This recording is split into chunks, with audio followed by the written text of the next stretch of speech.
राधे राधे, जय श्री कृष्णा। मैं जितेंद्र सोनी स्वागत करता हूं आपका खान ग्लोबल स्टडीज के इस डिजिटल प्लेटफॉर्म पर। आशा है आप सभी लोग अच्छे होंगे, मस्त होंगे, बड़े ही मजे से अपनी तैयारी को कर रहे होंगे। आज बारी है एक मॉक टेस्ट की। जैसा कि हमने वादा किया था कि आज हम मॉक टेस्ट करेंगे, आइएगा मेरे साथ। तो एक के बाद एक सवाल आपके पास आने वाले हैं। उन सवालों का उत्तर अगर आपको पता है अच्छी बात है, करते रहिएगा, और अगर उत्तर नहीं पता है परेशान होने की दिक्कत नहीं है, चुपचाप ईयरफोन लगाना और सुनते रहना। अच्छा, आगे चलते हैं। देखिए पहला ही सवाल आपसे क्या पूछा जा रहा है। ऐसे सवाल हमारी परीक्षा में अक्सर बनते हैं कि यह कथन किसके द्वारा कहा गया। कोई काव्य की एक पंक्ति आपको दी जाएगी और पूछा जाएगा कि बताइए कथन किस कवि के द्वारा कहा गया है। देखिएगा, हिमाद्री तुंग श्रृंग से प्रबुद्ध शुद्ध भारती, यह उक्ति किस रचनाकार की है। बड़ी ही अच्छी पंक्ति है, बड़ा ही अच्छा इसका महत्व भी है, बड़ा ही अच्छा भावार्थ है। जब हमारा देश आजाद होने जा रहा था तो उस समय की यह घटना को व्यक्त करता है। कैसे? हिमाद्री, इस शब्द को जरा पकड़िएगा, बड़ा अच्छा शब्द है और कई बार पर्यायवाची में भी बनता है। देखिए, अगर इस हिमाद्री शब्द की हम बात करें, हिमाद्री ये शब्द दो शब्दों से मिलकर बना है। कौन कौन से शब्द है? एक शब्द है इसमें हिम, क्या है? हिम, और एक शब्द है आद्री, क्या है? आद्री। ये दोनों ही बड़े प्यारे शब्द हैं। हिम का अर्थ हम जानते हैं, हिम का अर्थ होता है सर बर्फ। क्या होता है? बर्फ। अच्छी बात है। और आद्री किसको कहते हैं? आद्री कहते हैं एक प्रकार के सेल को। किसको कहते हैं? चाहे तो आप सेल कह लो, चाहे आप पत्थर कह लो, बात वही है। या फिर चट्टान कह सकते हैं, चट्टान कह सकते हैं, यानी बर्फ का कोई पत्थर। क्या है? बर्फ का कोई पत्थर। अब देखो, सोचो, बर्फ का पत्थर कौन होगा? कौन है? हिमालय। कौन है? हिमालय। कौन है जी? हिमालय का नाम है, मैं यहां पर लिख देता हूं, क्या है जी? हिमालय। अगर आपने लिखा है हिमालय तो आपको पता होना चाहिए कि बर्फ का पत्थर कौन है। बर्फ का पूरा जो हिमालय है बर्फ का बना हुआ है। ऐसा नहीं है कि पूरा का पूरा हिमालय ही बर्फ का हो, उसके ऊपर की जो परत है वो बर्फ की है, ठीक है, क्योंकि वहां पर बहुत सारी सर्दी होती है। अच्छी बात है। तो हमने बस शब्द को पकड़ा, तोड़ा और उसका अर्थ हमने निकाल दिया। अच्छी बात है। तुंग, हिमाद्री तुंग श्रृंग से प्रबुद्ध शुद्ध भारती। देखो, शुद्ध भारती का यहां पर अर्थ ये है, भारती यानी भारत माता का नाम यहां पर कहा गया है। शुद्ध भारती यानी भारत माता को हम कह सकते हैं। किसको कह सकते हैं? भारत माता की बात कही जा रही है, भारत माता। तुंग की अगर बात करें तो देखो, एक शब्द है तुंग, क्या है? तुंग, और एक शब्द है श्रृंग, क्या है? और वास्तव में जो श्रृंग लिखा जाएगा ना, इस तरीके से लिखा जाएगा, ये जो एक्स्ट्रा डंडा है ये नहीं आता। ये भी शब्द कई बार बनता है कि अगर मैंने लिख दिया श्रृंगार, अब देखिएगा, अगर आपको पता है तो थोड़ा बहुत चयन करिएगा। ये मैंने कलर यहां से चेंज कर दिया। मैंने एक शब्द लिखा है श्रृंगार, क्या लिखा है मैंने? एक श्रृंगार ये है और एक श्रृंगार ये है।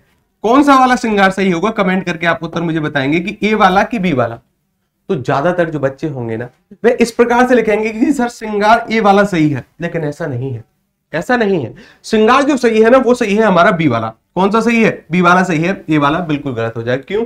क्योंकि ये जो एक्स्ट्रा डंडा है, ये जो रे है, क्या है? रे। जैसे मैंने लिखा ग्रह, और एक ग्रह मैंने ये लिखा, क्या लिखा? ये एक ग्रह मैंने ये लिखा।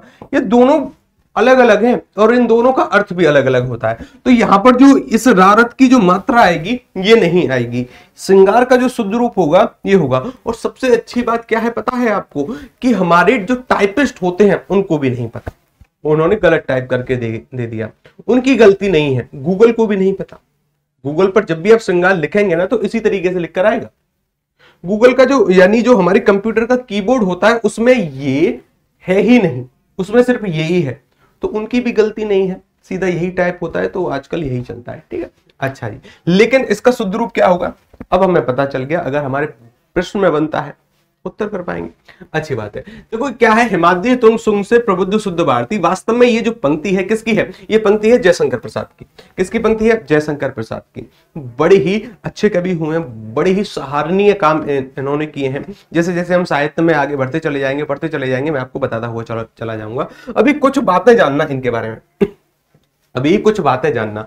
ये हैं जी हमारे जयशंकर प्रसाद जी। एक बार हिंदी के लिहाज से इनको नमन करना है। व्यक्ति भी बहुत अच्छे थे, हिंदी के लिए काफी सराहनीय काम किए, बड़ी अच्छी अच्छी रचनाएं लिखी हैं। लेकिन एक और बड़े कवि हुए हैं जिनका नाम है भारतेंदु हरिश्चंद्र। कौन है? भारतेंदु हरिश्चंद्र। देखिएगा, इनका ना तो हमें जन्म याद रखना है ना ही मृत्यु।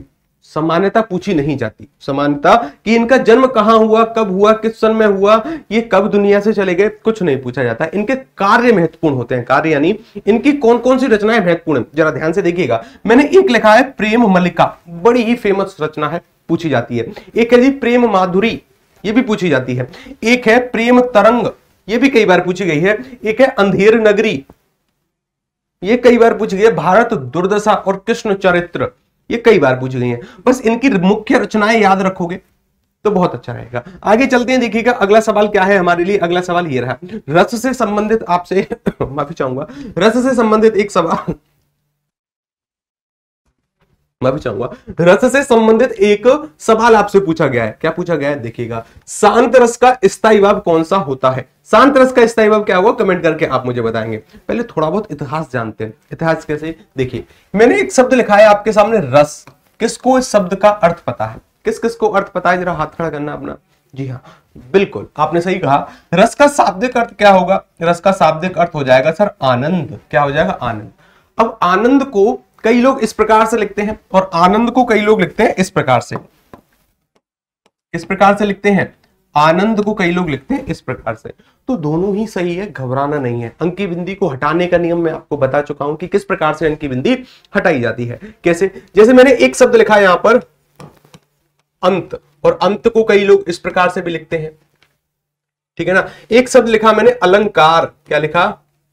अलंकार, और कई लोग अलंकार को इस प्रकार भी लिखते हैं।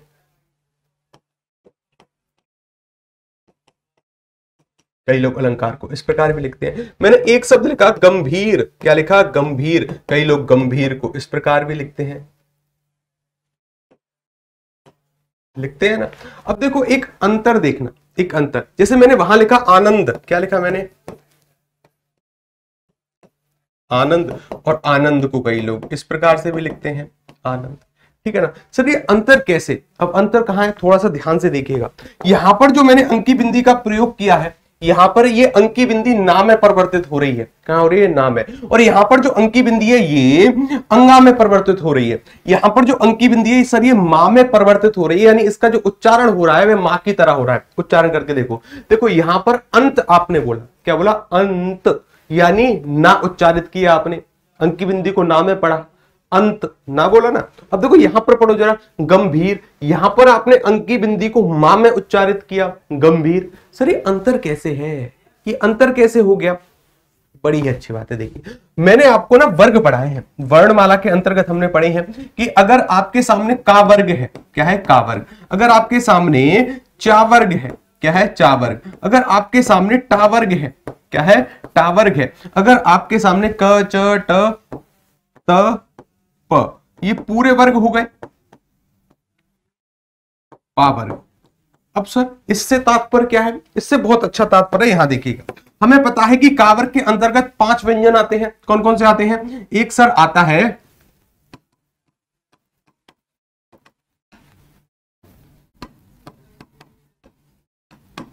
एक आता है सर क, एक आता है ख, एक आता है ग, एक आता है घ, एक आता है अंगा। क्या आता है जी? अंगा। चा की बात करें तो च, छ, ज, झ, इया। अरे इया, अच्छी बात है। टा की बात करें तो ट, ठ, ड, ढ़, ण। अच्छा, त, थ, द, ध, न। पा की बात करें सर प, फ, ब, भ, उम्मा। अब देखो अंतर समझना, जिस भी शब्द के ऊपर अंकी बिंदी है, हमें बस एक चीज पकड़नी है कि जिस भी शब्द के ऊपर अंकी बिंदी है उससे आगे वाला व्यंजन देखिएगा, उससे आगे वाला वर्ण हमें देखना है। अंकी बिंदी के बाद वाला व्यंजन क्या है सर? ता है। और ता वर्ग कहां पर है? देखो ता ये रहा। इस ता का अंतिम वाला वर्ण क्या है? ना है। तो अंकी बिंदी किस में परिवर्तित हो जाएगी? अंकी बिंदी को हटाते ही यहां पर ना आ जाएगा। यानी इस वर्ण के अंतिम वाले व्यंजन, इस वर्ण का अंतिम वाला व्यंजन क्या था? ना था। इसी प्रकार से देखो यहां देखना, मैंने क्या लिखा? गंभीर। तो इस अंकी बिंदी, इसको अंकी बिंदी मानना, ठीक है ना। इस अंकी बिंदी से अगला वाला व्यंजन है भा। भा कहां पर है? ये रहा भा। और भा का अंतिम वाला व्यंजन कौन सा है? भा यानी पावर्ग के अंतर्गत आता है, पावर्ग का अंतिम वाला व्यंजन हो जाएगा मां। तो अंकी बिंदी किस में परिवर्तित हो जाएगी? अंकी बिंदी परिवर्तित हो जाएगी मां में। बस यही नियम होता है। इसी प्रकार से अलंकार मैंने ऐसे लिखा, क्या लिखा? अलंकार। अब देखो यहां पर इस ला के बाद अंतिम व्यंजन क्या है? इसका अंतिम व्यंजन का है, और का का जो अंतिम व्यंजन होगा ये होगा अंगा। क्या होगा? अंगा। तो ये जो अंकी बिंदी होगी अंगा में परिवर्तित हो जाएगी। अच्छी जानकारी थी, कई बार अशुद्धि के अंतर्गत प्रश्न बन सकते हैं और हिंदी को जानना अच्छी बात होती है, जानिएगा, समझिएगा, सीखिएगा, ठीक है ना। आगे चलते हैं, आगे आते हैं। देखिए क्या था कि शांत रस का स्थायी भाव। अब देखो था तो प्रश्न रस का, और हम कहां पर पहुंच गए? हम पहुंच गए आनंद पर, और इस अंकी बिंदी को हटाने लग गए। कोई बात नहीं, आगे देखिए मैंने क्या कहा कि सर रस के बारे में जैसे ही मैंने बात करी, जरा मैं इसका बैकग्राउंड चेंज कर देता हूं ताकि आपको अच्छे से दिखाई दे, आपको आनंद की अनुभूति हो। आनंद यानी आपको रस की अनुभूति हो। अब आपको ठीक तरीके से दिखाई दे रहा होगा, ठीक है ना। मैंने क्या लिखा? रस का शाब्दिक अर्थ क्या होगा कि सर रस का जो शाब्दिक अर्थ होता है वो होता है आनंद। क्या होता है? नंद के आनंद भय, यानी नंद के बहुत सारी खुशियां हुई, हर्षोल्लास की स्थिति है, नंद के घर श्री कृष्ण का जन्म हुआ है, ठीक है ना। हाँ जी, नंद के आनंद भाई, यानी रस का शाब्दिक अर्थ क्या है? आनंद। किसी भी काव्य को देखकर, सुनकर, पढ़कर जो आनंद की अनुभूति होती है उसे ही रस कहते हैं। कितनी शानदार बात कही कि किसी भी काव्य, सबसे अच्छी बात है कि मैंने एक शब्द कहा काव्य। काव्य का वास्तव में अर्थ क्या होगा? आपके मन में कोई भी विचार है, कोई भी विचारधारा है, कोई भी बात है, अगर आपने वे कहीं पर लिख दी उसे ही काव्य कह देना। क्या कह देना? उसे ही काव्य कह देना। कहीं पर अगर आपने बात लिख दी है, काव्य कहलाएगी। फर्क ये बिल्कुल भी नहीं पड़ता कि उसको लिखा जा सकता है, उसको पढ़ा जा सकता है, काव्य कहलाएगी, ठीक है ना। चाहे छोटी सी किताब आपने लिखी है, चाहे या फिर पूरा का पूरा ग्रंथ आपने लिख दिया, एक छोटी सी लाइन लिखी है, पूरा पूरा ग्रंथ लिख दिया, कोई फर्क नहीं पड़ता। जो आपने लिखा है उसको हम गा सकते हैं कि उसको हम पढ़ सकते हैं, कोई फर्क नहीं पड़ता, काव्य कहना। यानी किसी भी काव्य को देखकर, पढ़कर, सुनकर जो आनंद की अनुभूति होती है उसे ही रस कहते हैं। क्या कहते हैं? रस। अच्छी बात है। सबसे पहले जो रसों के बारे में बताया था उन मुनि का जरा नाम नोट करना मेरे साथ। वे मुनि कौन से थे? सर वे मुनि थे आपके भरत मुनि। कौन से मुनि थे? भरत मुनि। और भरत मुनि ने कितने प्रकार के रसों के बारे में बताया था? एक पुस्तक थी उनकी, नाट्य शास्त्र नामक पुस्तक थी। कौन सी थी? नाट्य शास्त्र। नाट्य शास्त्र नामक पुस्तक में 8 प्रकार के रस इन्होंने बताए थे। इसके बाद एक रस और ऐड होता है, एक रस जिसका नाम था शांत रस। क्या नाम था? शांत रस। क्या नाम था? शांत रस। अब देखो 8 के बाद कौन सा अंक आएगा? 9वां। तो इसलिए शांत रस को बार बार परीक्षा में बना है, शांत रस को ही 9वां रस कहते हैं। प्रश्न इस प्रकार से बनते हैं, बताइए निम्नलिखित में से 9वां रस कौन सा है, ठीक है ना। तो शांत रस को ही हम क्या कहेंगे? सर शांत रस का वास्तव में नाम होता है 9वां रस। क्या होता है? 9वां रस, इसी को कहते हैं, घबराना नहीं है, ठीक है ना, इसी को कहते हैं 9वां रस। अच्छा जी, थोड़ा सा और आ गया है। बाद में सर 2 रस और ऐड होते हैं। कौन कौन से ऐड हो गए थे बाद में? एक हुआ था सर भक्ति रस। क्या हुआ था? भक्ति रस। एक हुआ था जी वात्सल्य रस। कौन सा हुआ था? वात्सल्य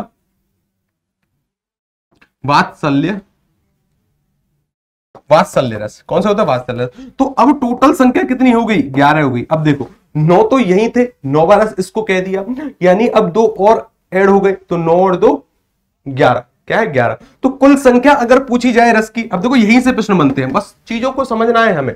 इसके बाद एक रस आया, तो अब काव्य रस कितने हो गए? ये प्रश्न बनता है कि काव्य रस की संख्या कितनी है? कितनी बताओगे? 9 है। कितनी है? 9 है। काव्य रस कितने हो गए? 9 हो गए। भरत मुनि ने कितने रस बताए थे नाट्य शास्त्र नामक पुस्तक में? 8 रस। अगर यह प्रश्न बनता है कि कुल रस बताइए, कुल रस की संख्या कितनी है, तब हम उत्तर करेंगे 11। कितनी है? 11। तीनों प्रश्न अलग अलग प्रकार से आपसे पूछे जा सकते हैं। अच्छा जी, ये जो रस होते हैं ना, इनके कुछ अंग होते हैं। सर अंग से आपका क्या तात्पर्य है? भाई देखो मैंने कहा ये जो रस होते हैं ना, रस, इन रस के कुछ अंग होते हैं। क्या होते हैं जी? अंग होते हैं। अगर कोई अंग को इस तरीके से लिखे तो अब घबराना नहीं है, ये बिल्कुल सही है, क्योंकि अब अंग की बिंदी आप हटाना सीख गए हैं। अच्छी बात है। देखिए जैसे हाथ, पैर, नाक, गाल, सिर, माथा, टोड़ी, मुंह, दांत मेरे शरीर के अंग हैं, मेरे शरीर के अंग हैं। उसी प्रकार से रस के कुछ अंग होते हैं जिनसे मिलकर रस बनता है। कितने अंग होते हैं रस के? गुरुजी 4 अंग होते हैं, और बार बार परीक्षा में प्रश्न बनता है कि रस के अंगों की संख्या कितनी होती है? 4। पहला अंग लिखोगे आप विभाव। क्या लिखोगे? विभाव। दूसरा अंग लिखोगे अनुभाव, आप सभी को पता है क्या है अनुभाव। तीसरा अंग लिखोगे गुरुजी, एक होते हैं जी संचारी भाव। क्या होते हैं? संचारी भाव। चौथा अंग क्या है? चौथा अंग है गुरुजी हमारा स्थायी भाव। क्या है?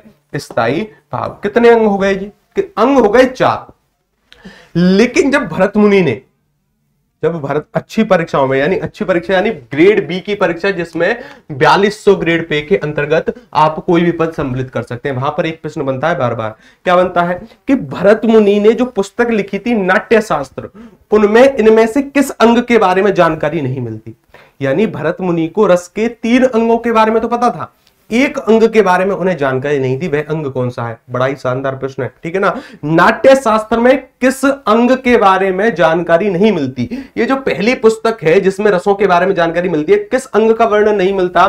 तो गुरुजी यहां पर स्थायी भाव का वर्णन नहीं मिलता, नाट्य शास्त्र में नहीं है। यानी मैं कह सकता हूं कि भरत मुनि को स्थायी भावों के बारे में जानकारी नहीं थी। भरत मुनि को विभाव के बारे में पता था, अनुभाव के बारे में पता था, संचारी भाव के बारे में पता था, स्थायी भाव के बारे में। लेकिन सबसे बड़ा सवाल जो उठता है वो उठता है कि गुरुजी ये होते क्या है? हमें जब तक इनका मतलब समझ में नहीं आएगा क्या अर्थ हम जानेंगे। विभाव कहते हैं कारण को। किसको कहते हैं? कारण को। अनुभाव कहा जाता है उन चेष्टाओं को जो आपकी चेष्टाएं होती हैं। संचारी भाव की संख्या वास्तव में 33 होती है और स्थायी भाव की संख्या कितनी हो जाती है?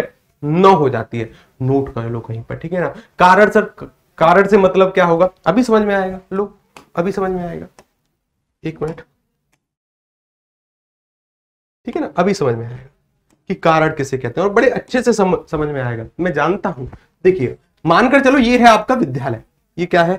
ये है जी आपका कॉलेज। क्या है? ये है आपका कॉलेज है, कॉलेज। आपके एक फ्रेंड का फोन आता है, आप घर पर सोए हुए हैं, कॉलेज जाने का मन नहीं करता, आपके एक फ्रेंड का फोन आता है आपके पास कि भाई खड़ा हो जा, उठ जा। क्यों? क्योंकि आज तुम्हारी महिला मित्र कॉलेज में पढ़ने आने वाली है। कौन आने वाली है कॉलेज में पढ़ने? महिला मित्र कॉलेज में पढ़ने आने वाली है। जैसे ही आपके मन में महिला मित्र का ख्याल आया, किसका ख्याल आया? महिला मित्र का। भाई देखो माफी चाहूंगा, मेरी ड्राइंग बहुत अच्छी नहीं है। ब्रह्मा जी ने मुझको कुछ वरदान दिए हैं, वरदान या फिर उनको अभिशाप हम कह सकते हैं। हालांकि दोनों शब्द एक दूसरे के अपोजिट हैं, लेकिन मैं जोक सपाट के तौर पर इसका प्रयोग करता हूं। क्या प्रयोग करता हूं? कि ब्रह्मा जी ने मुझको ना कुछ अभिशाप दिए, कुछ श्राप दे दिया। 2 श्राप दिए हैं, एक मेरी ड्राइंग बहुत गंदी होगी और दूसरी राइटिंग मेरी बहुत गंदी होगी। काम चला लेना, हालांकि मैं इस पर काम कर रहा हूं, रिजल्ट आपको बहुत जल्दी देखने को मिलेंगे। अच्छा जी, तो मैंने यहां पर ये बना दी आपकी महिला मित्र। क्या बना दी? ये बना दी जी मैंने आपकी महिला मित्र। अब कोई ये नहीं कहेगा कि सर हमारी महिला मित्र ऐसी नहीं दिखती। चलिए भाई कुछ देर के लिए मान लेना, ठीक है ना। ये मैंने उसके बाल बना, ये हो गई जी आपकी महिला मित्र। आपके फ्रेंड का फोन आया कि आज आपकी महिला मित्र कॉलेज में पढ़ने आने वाली है।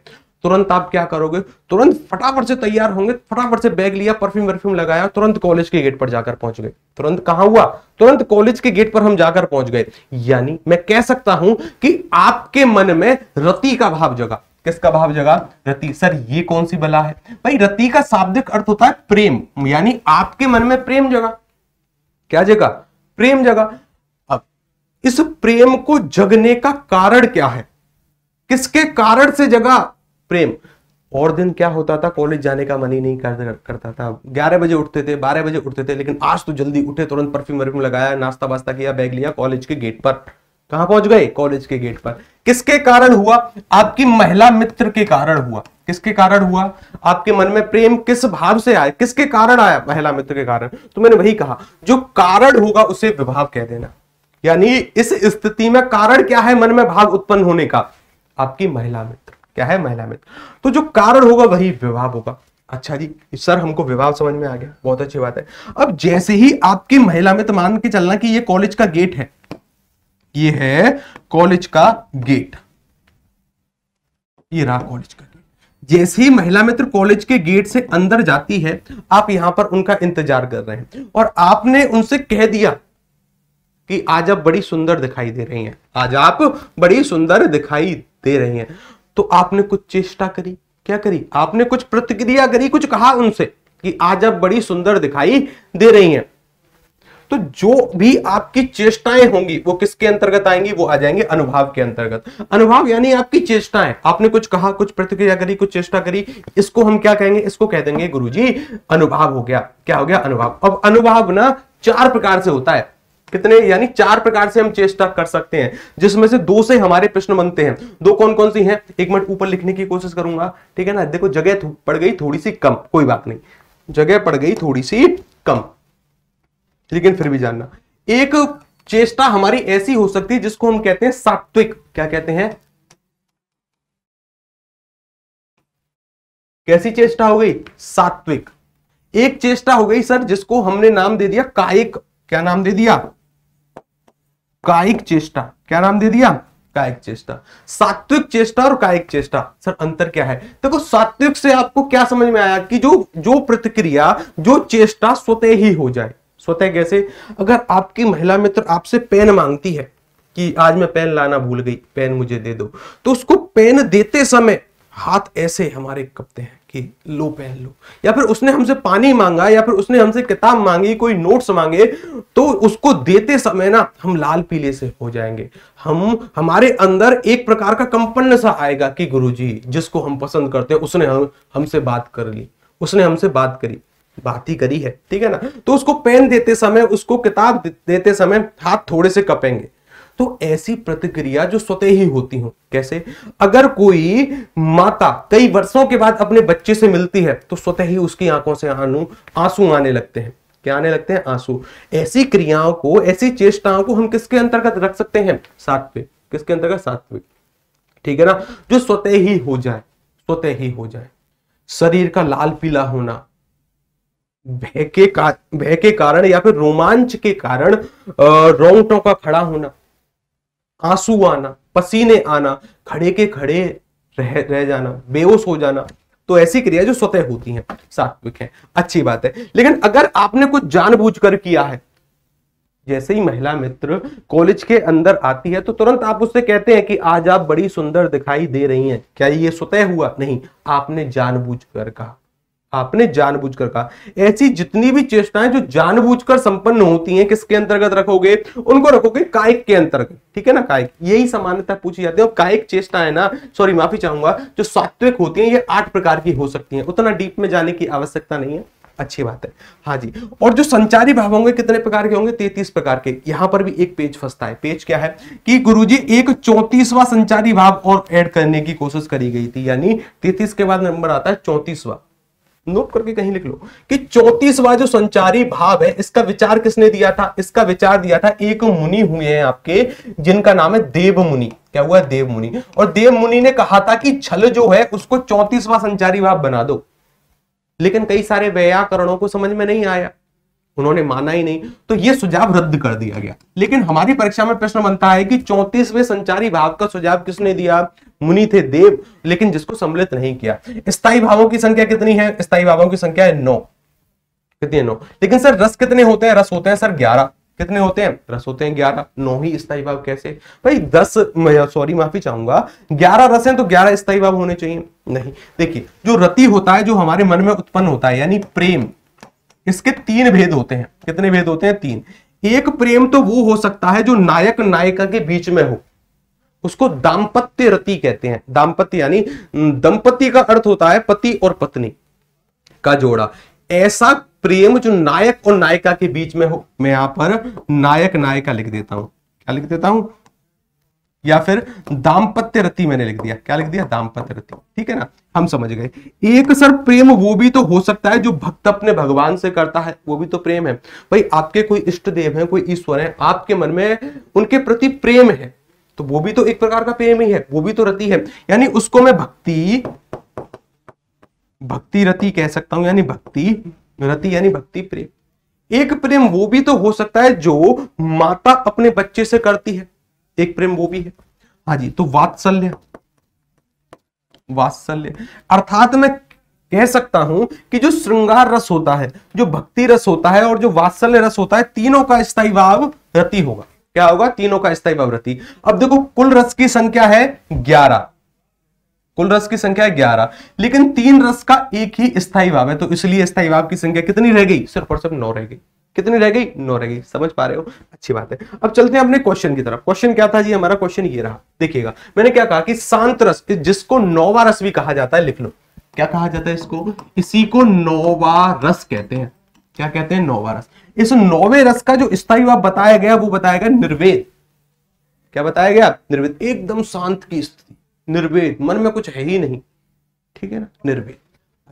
आगे चलेंगे तो इस वाले प्रश्न का उत्तर हमने कर लिया, बाकी की बहुत कुछ जानकारी हमने जानी, इस चीज को जरा याद रखिएगा, ठीक है ना। ये जो काव्य शब्द है ना बड़ा ही महत्वपूर्ण है, मैं फिर से कह रहा हूं, ये काव्य दो प्रकार का होता है, दृश्य काव्य और श्रव्य काव्य। और जो श्रव्य काव्य होगा वो फिर से दो प्रकार का होता है, गद्य और पद्य। गद्य किसको कहेंगे? ऐसी कोई भी रचना जिसको हम पढ़ सकते हैं। और पद्य किसको कहेंगे? ऐसी कोई भी रचना जिसको हम गा सकते हैं। और कई कई रचनाएं तो ऐसी होती हैं जिनको आधा गाया जाएगा आधा पढ़ा जाएगा। ऐसी रचना जो गद्य में भी हो पद्य में भी हो उसको कहा जाता है चंपू काव्य। क्या कहा जाता है? चंपू काव्य। और चंपू काव्य में लिखना सरल नहीं है, आम लोगों के बस की बात नहीं होती कि ऐसी कोई रचना लेकर आ जाए जिसको आधा गाया जाए आधा पढ़ा जाए। बहुत ही दिमाग चाहिए होता है उसके लिए, ठीक है ना। तो कुछ चुनिंदा कवि हुए हैं जिन्होंने चंपू काव्य में अपनी रचनाएं लिखी हैं, उनके बारे में पढ़ेंगे, लेकिन जब साहित्य पढ़ेंगे। आगे चलेंगे, आगे आएंगे। देखिए अगला सवाल क्या पूछा जा रहा है आपसे, अगले सवाल के बारे में मुझे बताइएगा। देखो कुछ और जानकारी रसों के बारे में, कुछ और जानकारी रसों के बारे में, इसके बारे में जरा देख लेंगे। वैसे ये आपके पढ़ने की है, ये वो रस है जो भरत मुनि ने 8 प्रकार के बताए थे। ये रहे जी रस, श्रृंगार, हास्य, करुण, रौद्र, वीर, भयानक, विभत्स, अद्भुत। माफी चाहूंगा, ये जो शांत रस है इसके जो प्रतिष्ठापक माने जाते हैं वो माने जाते हैं उद्भट मुनि। इसका स्थायी भाव निर्वेद है। अच्छा, शांत रस का जो प्रतीक माना गया है, यानी जो उसका रंग प्रदर्शित करता है, शांत रस धवल रंग है। कौन सा है? धवल। और धवल वास्तव में किसे कहते हैं? एकदम उजला हुआ। क्या हुआ? एकदम उजला हुआ, यानी बिल्कुल सफेद, जिस पर एक भी दाग ना हो, उसको प्रतीक माना गया है शांत रस का। सभी के सभी प्रतीक यहाँ पर है। पीत कहते हैं पीले को, नील है, कृष्ण है, गौर है, लाल है, कपूत है, श्वेत है, श्याम है, ठीक है ना। सभी के रंग दे दिए गए, अच्छी बात है। और देवता, यानी मैं श्रृंगार रस की बात करूं, श्रृंगार गलत लिखा गया है, अभी अभी हम पढ़कर आए हैं। श्रृंगार को कैसे लिखेंगे? श्रृंगार को लिखेंगे ऐसे, एक्स्ट्रा रा नहीं आएगा, ठीक है ना। इसके देवता माने गए कामदेव। और अगर मैं बात करता हूं हास्य रस की, तो प्रमथ यानी शिवगण इसके देवता माने गए हैं। इसके यम है, इसके रुद्र है, महेंद्र, काल, महाकाल, गंधर्व, श्री नारायण, लोक माताएं, ठीक है ना। इसको जरा याद रखिएगा, प्रश्न बन सकते हैं। काफी अच्छी जानकारी है, पढ़ना आपको है, ठीक है ना, पढ़ना आपको है। मैं चीजें आपको बता सकता हूं, मैं चीजें आपको सिखा सकता हूं, लेकिन उसको रिवाइज करना, पढ़ना आपका काम है। आगे चलते हैं, अगला सवाल देखिए। अगला सवाल क्या है?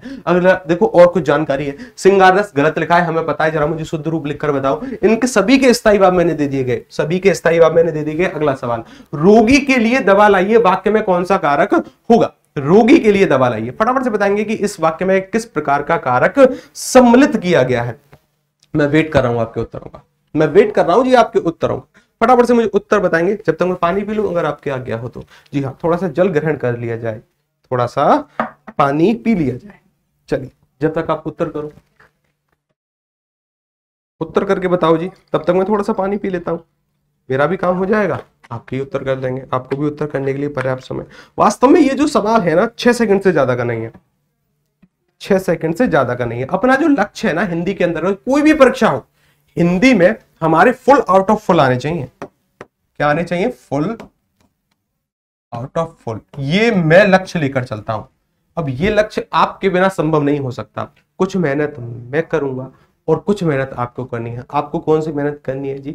जो मेरे द्वारा दी गई पीडीएफ है वो आपको पढ़नी है और क्लास में आकर लाइव प्रश्नों का उत्तर करना है, ताकि हमें कंपटीशन का लेवल पता चल सके कि भाई कि बच्चे किस हद तक तैयारी करते हैं। जब लाइव क्लास में आकर उत्तर करेंगे ना, तो यकीन मानना कंपटीशन का लेवल आपको ही पता चलेगा कि कितना पढ़ने की जरूरत है, कितना हमने पढ़ लिया।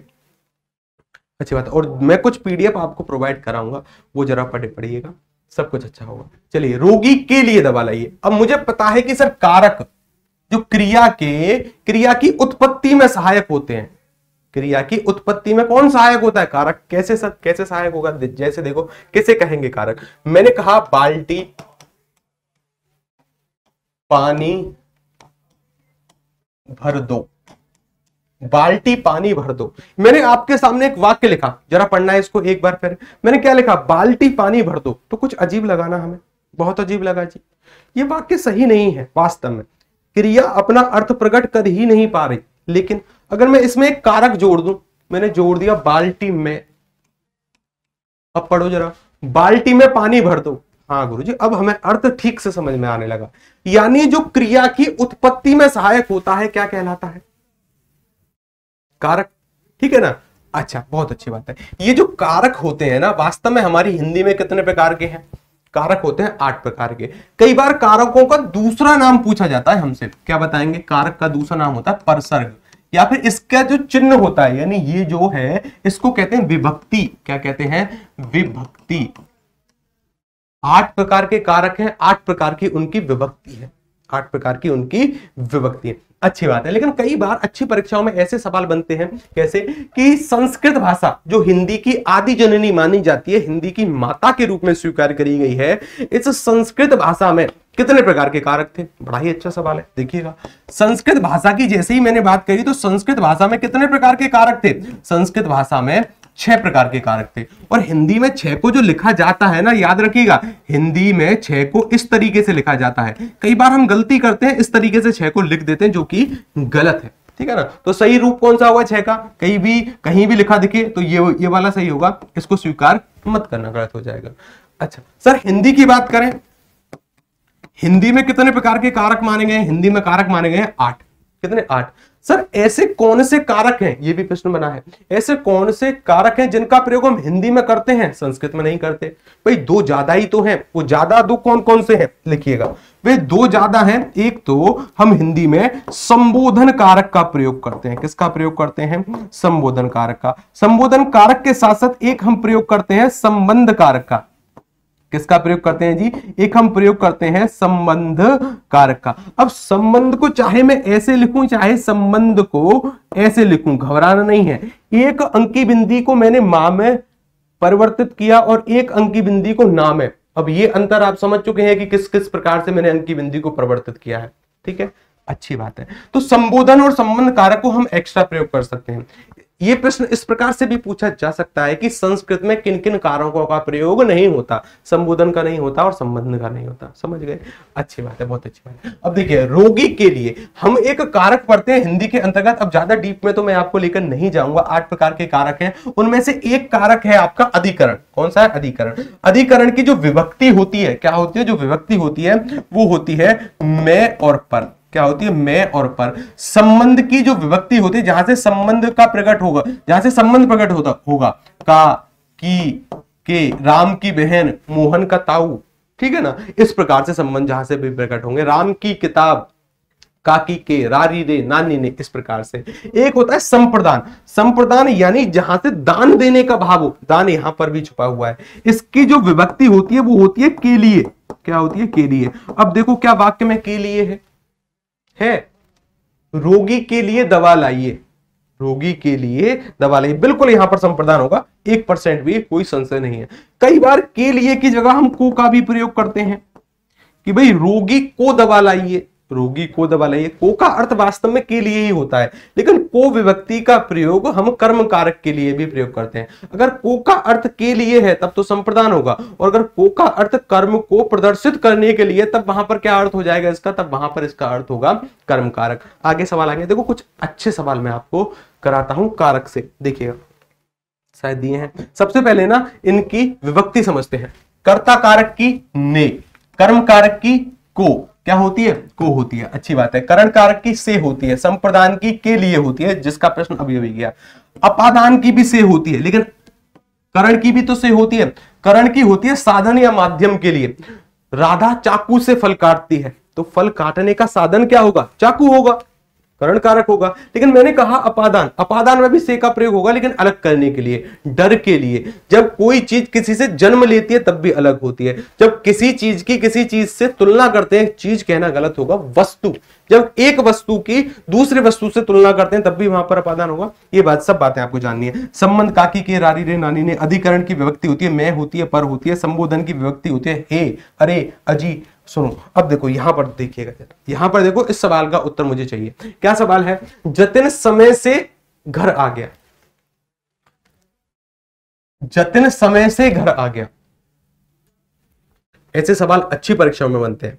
जो यहां पर दिखता है वास्तव में वो होता नहीं है, जो दिखता है वो होता नहीं, और जो होता है वह दिखता नहीं। सर इस बात का क्या अर्थ है? देखिए, मैंने कहा कि जतिन समय से, जैसे ही आपने से देखा तो से जो विभक्ति होती है दो कारक की होती है, एक तो होती है करण कारक की, एक होती है अपादान की। किसकी होती है? अपादान की। करण कारक में से आएगा तो साधन के बारे में बोध कराएगा, और अपादान में आएगा तो अलग होने के भाव को लेकर आएगा कि भाई मोहन बस से गिर गया, अलग हो गया, तो वहां पर अपादान होगा। लेकिन यहां पर से का अर्थ वास्तव में पर है।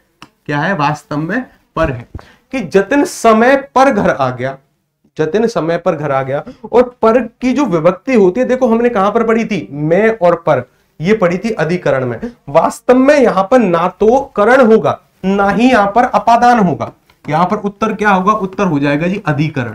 क्या हो जाएगा? अधिकरण। अगर यहां पर आपने दिमाग लगा लिया ना ठीक से, यकीन माना लाखों की भीड़ से अलग हो जाओगे। लाखों की भीड़ यानी लाखों बच्चे करेंगे गलत उत्तर और कुछ चुनिंदा विद्यार्थी करेंगे सही उत्तर, जिन्होंने अर्थ इसका पकड़ लिया। ठीक है ना? अच्छी बात है। आगे चलेंगे। देखिए इसका जो सटीक उत्तर होगा वो क्या हो जाएगा? इसका सटीक उत्तर हो जाएगा जी अधिकरण, क्योंकि अधिकरण की विभक्ति क्या होती है? मैं और पर होती है। समझ पा रहे हो? या फिर ऐसे ही चीजें हवा से जा रही हैं, दिमाग के ऊपर से जा रही हैं? ऐसा मत करना, समझना अच्छे से। ठीक है, अच्छी बात है। करण कारक की विभक्ति से होती है, अपादान की होती है से। ए और बी दोनों नहीं भाई, ये तो बिल्कुल ही गलत हो जाएगा। ए और बी दोनों क्यों होंगे भाई? नहीं होंगे। आगे चलेंगे, आगे आएंगे। हाँ जी, अगला सवाल क्या है देखिएगा। प्रिया टेलीफोन पर बात कर रही है। ध्यान से सुनो कि पर विभक्ति हमने कहां कहां पढ़ी है। मैंने एक विभक्ति लिखी मैं, और मैंने लिखी पर। ये पढ़ी है सर हमने अधिकरण में। किस में पढ़ी है? अधिकरण में। ये सवाल होते हैं अपवाद के अंतर्गत आते हैं, जो दिखता है वास्तव में वो होता नहीं है। थोड़ा सा दिमाग आपका भी लगेगा। देखिएगा जरा, प्रिया टेलीफोन पर बात कर रही है। प्रिया टेलीफोन पर बात कर रही है। कौन सा कारक हो? करण है, अपादान है। अरे भाई देखो विकल्प नंबर डी कहां गया? चलो कोई बात नहीं, मैं विकल्प नंबर डी यहां पर लिख देता हूं। घबराना नहीं है ना, घबराना नहीं है। हमारे टाइपिस्ट जो महोदय हैं उनको शायद थोड़ी सी भूख भूख लगी होगी, खा गए होंगे। अच्छी बात है। अच्छा, करण है, अपादान है, अधिकरण है, और यहां पर कौन सा लिखा जाए भाई आपके लिए? संबंध नहीं भाई, संबंध नहीं। मैंने लिख दिया कर्म कारक। मैंने क्या लिख दिया? मैंने लिख दिया कर्म कारक।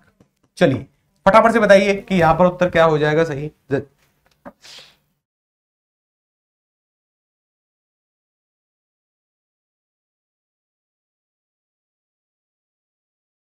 कितने अच्छे उत्तर आपके आ रहे हैं, क्या बात है, बिल्कुल सही है। गई भैंस पानी में, सभी के उत्तर गलत है ऑलमोस्ट। देखिए यहां पर उत्तर क्या होगा? यहां पर का प्रयोग किया गया, और हमने पढ़ रखा है कि पर, मैं और पर जो विभक्ति होती है वास्तव में होती है अधिकरण की। किसकी होती है? अधिकरण की। लेकिन ये छलावा है। ये क्या है? ये छलावा, दिखावा। दिखाया कुछ और है लेकिन इसका भाव कुछ और होगा, अर्थ कुछ और होगा। प्रिया टेलीफोन पर, वास्तव में इस पर का अर्थ है से। प्रिया टेलीफोन से बात कर रही है। प्रिया टेलीफोन से, यानी बात करने का साधन क्या है? बात करने का है साधन टेलीफोन। और इस साधन के बारे में किस विभक्ति ने बताया? इस से ने। और जहां से साधन के बारे में पता चले चल, वो होती है करण कारक।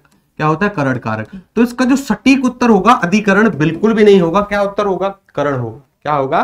करण कारक। कहां पर है जी करण? जरा देखिएगा करण कारक कहां पर दिया गया है। ये रहा विकल्प नंबर ए में। किसने विकल्प नंबर ए उत्तर दिया? जिन भी बच्चों ने विकल्प नंबर ए उत्तर किया है बिल्कुल सही है, आप परीक्षा के लिए एकदम से तैयार हैं।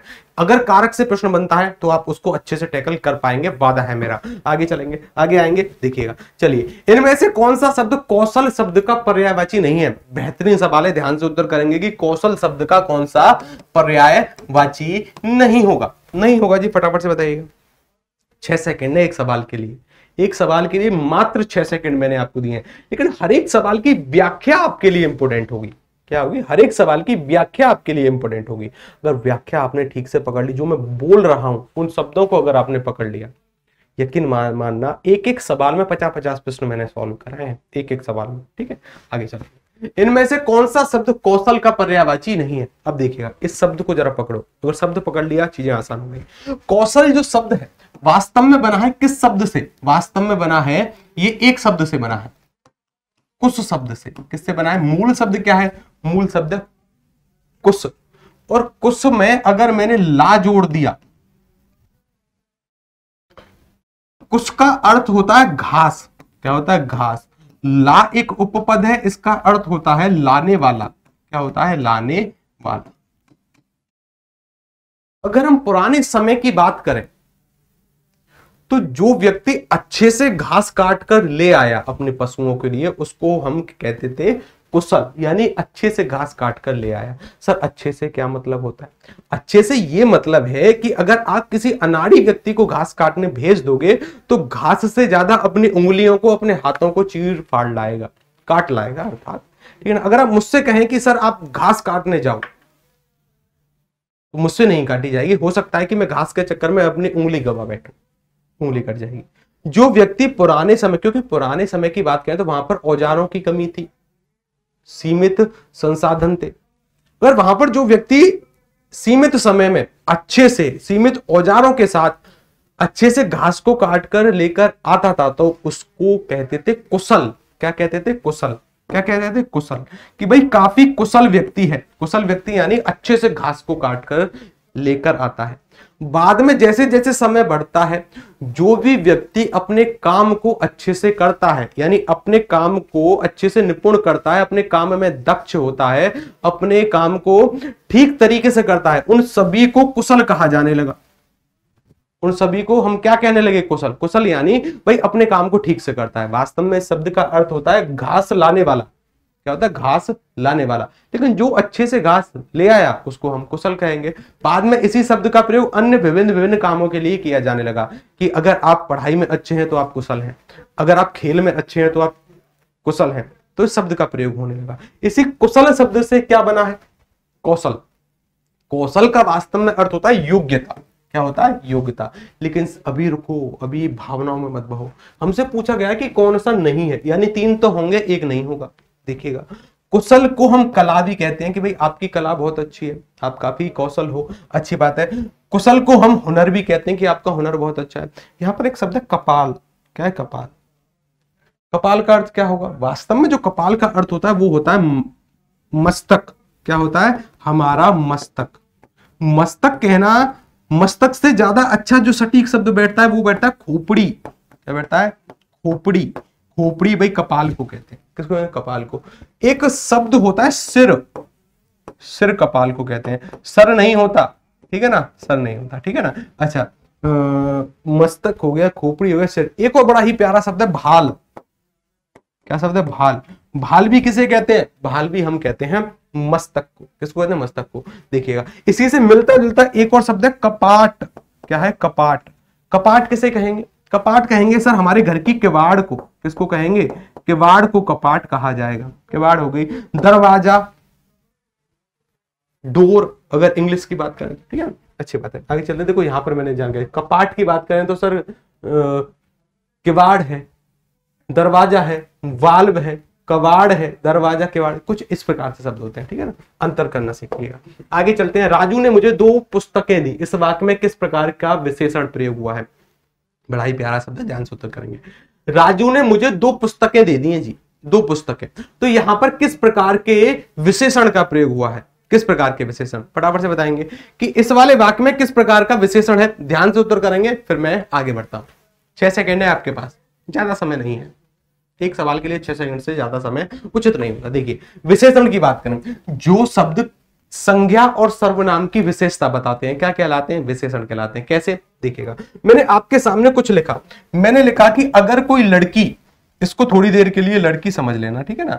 मेरी ड्राइंग बहुत अच्छी है। देखो मैंने लड़की कितनी अच्छी तरीके से बना दी। ये है लड़की का चेहरा, ये लीजिए भाई, उसकी 2 आंख हो गई, ये आंख हो गई उसकी, ये हो गई नाक, ये हो गया उसका मुंह, ये मैंने उस पर बिंदी लगा दी। क्या लगा दी? अच्छी बात है। मैंने उसके देखो कितने घुंघराले बाल बना दिए, कितने लंबे, अच्छी बात। देखिए मैंने उसका शरीर, ये उसके हाथ हैं, ये उसके पैर हैं, बहुत अच्छी बात है। लीजिए भाई, लड़की बन गई। क्या बन गई? लड़की बन गई। अगर ये लड़की, लिखो, मैंने लिख दिया लड़की। क्या लिख दिया? लड़की। अगर ये लड़की स्कूटी चलाना जानती है, स्कूटी, सामान्यतः देखा है कि गांव देहात की जो लड़की होती हैं उनको बाइक या फिर कार वार, स्कूटी बहुत कम चलाना आता है। कुछ को आता है, कुछ को नहीं आता। लेकिन शहरों में ये बात अब आम हो गई, शहरों में सभी चलाते हैं, ठीक है ना? अच्छी बात। तो मैंने कहा कि अगर गांव में किसी लड़की को आप स्कूटी चलाते हुए देख लें, या फिर कोई बड़ा बूढ़ा व्यक्ति वहां पर बैठा हुआ है, वह लड़की को स्कूटी हुई चलाते देख ले, तो वह कहेगा कि देखो घर के काम में हाथ बटा रही है, काफी समझदार लड़की है। भाई कोई चलाता नहीं है वैसे खासकर, ठीक है ना? फिर आप कहोगे कि जी समझदार है, समझदार लड़की है। कैसी है? सिर्फ लड़की मत कहो, अब इसको समझदार है कि सर घर के कामों में हाथ बटाती है, स्कूटी चलाती है, कोई काम होता है तो तुरंत कर देती है स्कूटी से। अच्छी बात है जी। अगर इस लड़की ने लेफ्ट का इंडिकेटर दिया, किसका दिया? लेफ्ट का इंडिकेटर दिया। वैसे ऐसा होता नहीं है, कभी भी नहीं होता जहां तक मैं जानता हूं, कि लड़की अगर लेफ्ट का इंडिकेटर दे तो स्कूटी जो होगी राइट की तरफ मुड़ेगी। पक्की बात है, लिख लो कि अगर लड़की ने लेफ्ट का इंडिकेटर दिया तो भ्रम में मत रहना, स्कूटी राइट को ही मुड़ेगी। ठीक है ना? अच्छा, लेकिन इस लड़की ने लेफ्ट का इंडिकेटर दिया और स्कूटी लेफ्ट को ही मोड़ दी। किसको मोड़ दी? लेफ्ट को। तब हम कहेंगे सर सिर्फ समझदार से काम नहीं चलेगा। अब तो लड़की ने कितना अच्छा काम किया, एक तो लेफ्ट का इंडिकेटर दिया, लेफ्ट का इंडिकेटर देने के साथ साथ स्कूटी लेफ्ट में ही मोड़ दी, तब सिर्फ समझदार से काम नहीं चलेगा। फिर हम कहेंगे कि सर जी बहुत समझदार है। कैसी है? बहुत समझदार है। अब देखो इस लड़की की विशेषता क्या है? लड़की स्कूटी चलाती है, यानी लड़की समझदार है। तो ये वाला शब्द हो जाएगा संज्ञा, हम पढ़ चुके हैं संज्ञा, और ये हो जाएगा विशेषण। क्या हो जाएगा? विशेषण। और इस विशेषण में भी, इस विशेषण की भी विशेषता इस शब्द ने बताई, यानी लड़की समझदार तो है, समझदार में भी बहुत समझदार है, तो इसको कहेंगे प्रविशेषण। क्या कहेंगे? प्रविशेषण। बार बार पूछा जाता है प्रविशेषण किसे कहते हैं? जो शब्द विशेषण की भी विशेषता बताएं। समझदार तो है, समझदार में वैसे भी बहुत समझदार है। ठीक है ना? तो आगे से दिक्कत नहीं होगी आपको, आगे चलते हैं। तो विशेषण हम समझ चुके हैं, जो संज्ञा और सर्वनाम की विशेषता बताते हैं। कितने प्रकार के होते हैं विशेषण? विशेषण होते हैं 4 प्रकार के। कितने प्रकार के? 4 प्रकार के। परमाण है, गुणवाचक है, संख्यावाचक है। अरे परमाण हो गया, गुणवाचक हो गया, संख्यावाचक हो गया। गुणवाचक भाई 2 बार लिख दिया गया, इसको हटाना है। इसकी जगह देखो, इसकी एक शॉर्ट ट्रिक होती है। क्या होती है? सास के पग धो, सास के पग धो। अगर आपकी शादी वादी हो गई तो सास के पग धोने हैं, सास को खुश रखना है। अच्छी बात है जी। देखिए इस सास से क्या बनेगा? इस सास से बनेगा सार्वनामिक विशेषण। क्या बनेगा जी? सार्वनामिक विशेषण इससे बनेगा। तो यहां पर लिख सकते हैं हम सार्वनामिक होना चाहिए था। क्या होना चाहिए था? सार्वनामिक।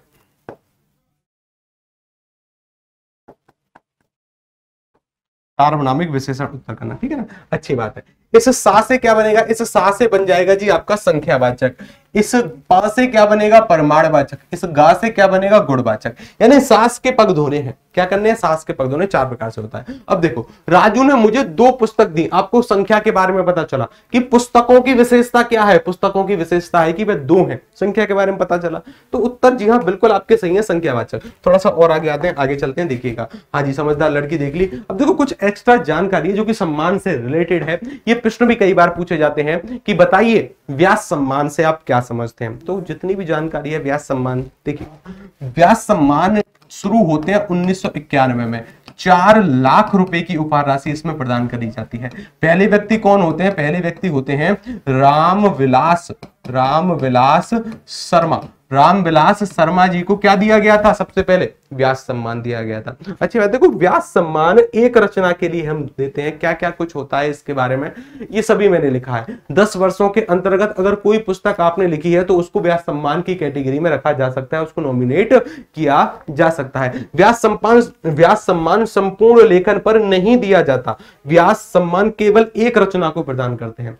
आपने जितने भी हिंदी में कार्य किए हैं उनके लिए, यानी पूरे के पूरे संपूर्ण लेखन पर ज्ञानपीठ पुरस्कार दिया जाता है। कौन सा पुरस्कार? ज्ञानपीठ पुरस्कार संपूर्ण लेखन पर दिया जाता है, जो कि भारतीय साहित्य का सबसे बड़ा पुरस्कार है। ठीक है, आगे चलेंगे। तो कुछ व्यास सम्मान के बारे में जानकारी थी, आगे चलते हैं। अगला सवाल, शुक्र करना, इस मुहावरे का अर्थ क्या हुआ? फटाफट से कमेंट करके मुझे बताएंगे। शुक्र करना, क्या एहसान मानना, शक्ति संचित नहीं कर पाना, ए और डी दोनों होंगे, या फिर एहसान करना क्या हो जाएगा? चलिए इस सवाल को करते हैं हम होमवर्क। आप इस सवाल को कर लेकर आएंगे घर से। कहां से? घर से कर लेकर आएंगे। चलिए, तो इस सवाल को कर लिया है हमने होमवर्क, घर से कर लेकर आएंगे इस सवाल को। अच्छा सवाल है। क्या है? शुक्र करना, मुहावरे का। और साथ के साथ मुझे यह भी बताएंगे कि मैंने यहां पर 3 शब्द लिखे। एक लिखा कहावत, क्या लिखा?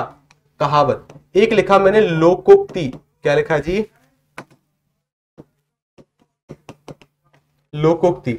एक लिखा मैंने मुहावरा, इन तीनों शब्दों में अंतर क्या होता है, इन तीनों शब्दों में अंतर आपको चयन करना है। इन तीनों शब्दों में अंतर क्या होगा ये आप घर से करके लेकर आएंगे। फिर मैं मिलता हूं आपसे अगली क्लास में, तब तक के लिए नमस्कार, राधे राधे, जय श्री कृष्ण, हंसते रहिएगा, पढ़ते रहिएगा, मुस्कुराते रहिएगा। धन्यवाद आप सभी का, राधे राधे।